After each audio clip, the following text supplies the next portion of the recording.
If you're wondering if Roborock S8 Plus can clean carpets, first of all, as you can see right here inside the app, we can go into the settings. In the settings, we'll be able to find floor cleaning settings, and then we can edit the surface. First option is to add a carpet. So you can select exactly where on the map of that room carpet is located, so the robot will know where it is.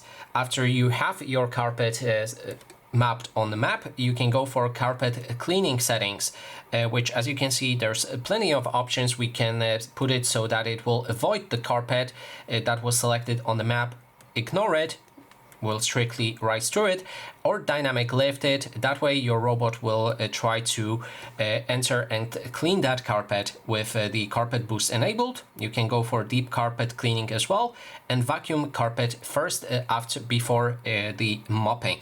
And that is basically everything. As you can see, this device is quite supportive of cleaning carpets. So yes, you can clean carpets using it. And that is again everything. Thanks so much for watching.